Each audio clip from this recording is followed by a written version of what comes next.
So did you ever repair the beef with MC Hammer? Because you gave him the gas face. Yeah, no. I wouldn't listen to the gas face again, and his might have been the harshest gas face you gave out. Didn't you say somewhere that he put out a hit on you or something? Yeah. But Elroy Cohen. Who the hell is Elroy Cohen? Leon. That was Leon? So why was it Elroy? Oh, no, because we just wanted to make fun. Okay, let's get back to Hammer first. Let's go Hammer first. No, but here's the thing. So I've been in recovery now, it'll be 10 years, right? So one of the things that I'm coming up to in 9 years of recovery is making amends? Yeah. And, you know... You got to make amends to him. Yeah. Can I say from the outside looking in? But... I want you to continue to make your amends, but I looked at it again today, and I know I just said this earlier, but I want to just reiterate. I think his might have been the most harsh gas base because you put his glasses and the hammer. Yeah, you had a hammer thing. Then you had a guy walk through. Yeah, that was the Too Big MC. That was his co-host. Okay, I'm sorry. Go ahead, continue. But the point is... Okay, what happened? Well, the point was that he dissed Run DMC. And for me, being a Queens kid... Yes. And having Jam Master Jay, may he rest in peace, put me in the game, it was unforgivable. Like, it was unforgivable, but it was an MC thing. Not only did you diss him, you asked the crew, what do we think about Hammer? Right. But that's not why.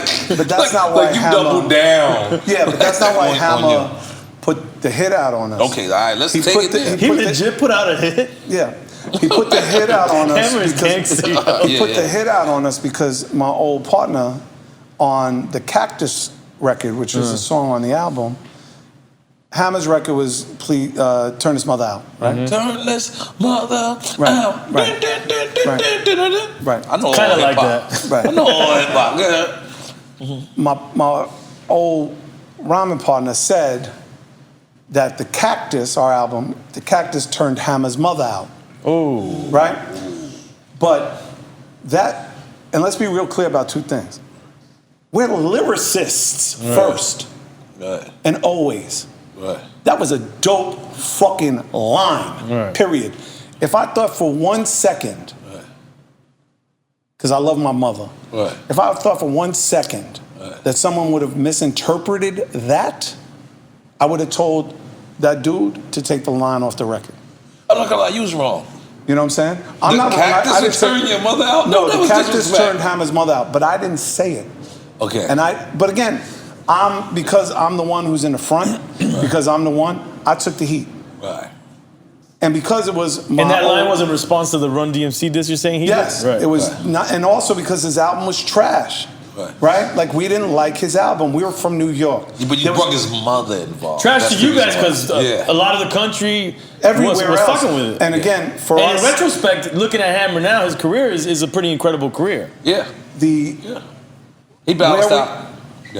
Where we were was that there was New York and there was nothing else. Right. That once you left the tri-state... We talk about this all the time. I try to tell him this. Calm down, Serch. See? That's why there's a lot of animosity out there. It's fucking facts. It's facts. And when you're a kid from Queens, from Far Rockaway, who's never been on a plane before, who's never been outside the state before, to have somebody come from someplace else that you don't even know about and diss Run DMC, and for me personally, Jay heard me rhyme. So we had a reason. They diss Run DMC. Y'all niggas used to diss Run DMC. So me? Go ahead, I'm sorry. Whew. You're helping this guy out so much in our arguments and drink shots. But go ahead, let me finish. And mind you, Hammer, that's the Bay Area. It's no joke.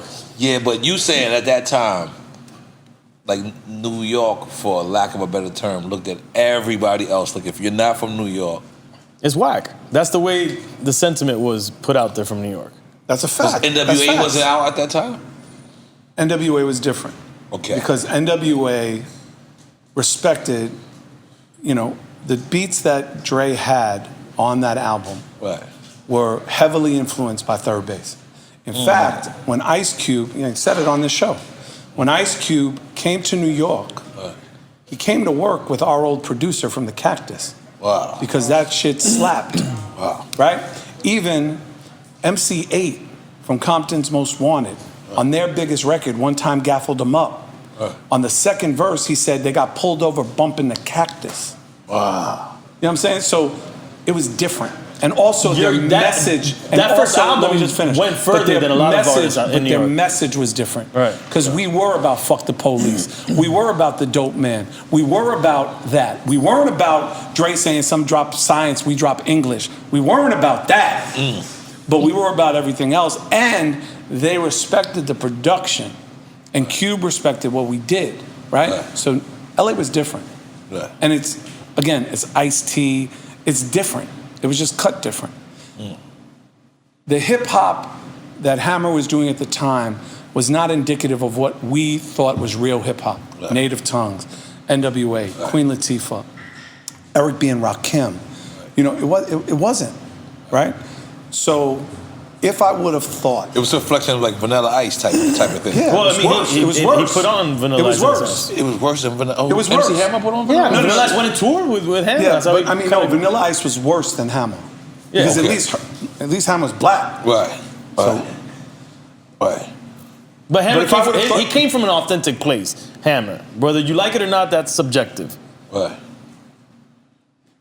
We're going to let Serch answer no, this. No, it's not. No, it's not, he's absolutely right. But the point was, the music wasn't where we were. In our hearts and in our minds, it wasn't where we were. And it pissed me off that I would listen to New York radio and not hear De La, and not hear Tribe, but I'd hear MC Hammer and Vanilla Ice. It's fucking crazy. That's why we made Pop Goes the Weasel. Right. Because it's fucking crazy. Are you and Vanilla Ice, you ever clashed in real life? I mean, no, I've never met the dude. But the point is... So white on white crime does not happen. It happens all the time. Yo, every fucking mass shooting in this country is white on white crime. Like, yo, let's be clear. No, white on white rap didn't But yeah, no, white on white rap, no. But, y'all and the Beastie Boys never clashed. Y'all ain't no, we did. We did. Okay, let's get to it. Let's get to white on white crime. I'm so surprised you don't know this shit. It's not about me knowing. You know what I mean? Come on, baby. You know what I mean? No, so me and Mike D clashed early on, before the Cactus album came out. I actually talked about this in the Beastie Boy book. We clashed because I went to Mike D's house and I asked him about help. Lower East Side. Yeah, this was. I feel like it's this is on Barrow Street. Okay. When Russell moved on Barrow Street. Okay. So I went over to Mike's house and I said, I need some help. Russell's, shelving our record. We've damn near finished, and they had already left to go to Capitol. And he was giving me great advice. Like, he was like, yo, you got to do this. You got to make sure this, and this. I was like, cool, thanks. They already stars. This after No Sleep 2 Brooklyn. This is already, okay. 5 million out the gate. Right, solidified. And as I'm leaving the crib, he starts throwing shit at me, like laughing, like sponge things and things. He's laughing. So I'm like, he's physically throwing shit. Yeah, he's like throwing fucking coasters at me, right? Like he's like later, and I'm like, all right, you're a fucking dust head, right? Like what the fuck you doing, right? Like whatever, right? But then later, like 6 months later, Spin Magazine did a piece on Paul's Boutique, and we had already dropped Step Into the AM, and Gasface was already a heat bubble, and they asked him, what do you think about Third Base? And Mike D said in this article, he said, yeah. Serch came to my house and he said some shit and I threw shit at him. And I'm like, oh, this motherfucker is about to fucking get it. So then we went back in, we did Sons of Third Base. That's the first cut on the Cactus album, because we wanted to let it known, like, yo, we're the motherfuckers. Like, if you're gonna like white people in hip hop, like some motherfuckers that are from the block. Right. Like really like some dudes that are really for real. Like fuck with Alcatraz for real. Right. You know what I mean? Because that's what we call Far Rockaway, because it was only one way on and one way off. Yeah. Right? So the impetus of that battle, that beef, was that. And since then we got cool. Like I made peace with Yacht before he died. Like I had him on my syndicated radio show. Like me and Mike are cool. And I did their book, and it's all love. But at the time, we felt like we had to be like the knights. Like we had to be the white knight of hip hop. We had to save the culture, right? Because we felt like nobody's helping, blah, blah, blah, get on the radio. He was like a black you know guy. What I'm saying? You know what I'm saying? Where's black? This had to be a white guy who Yeah, invented that. no, He was like, black he hat was is with bad us. love, bad guys wear black. Must have been a white guy that started all that. Make the gas face for those little white lies, right? Right. So when we did Pop Goes the Weasel, it was a simple philosophy for us. We're gonna take a huge fucking pop record, fucking Sledgehammer, and we're gonna fucking diss pop radio, and we're gonna diss everything they do.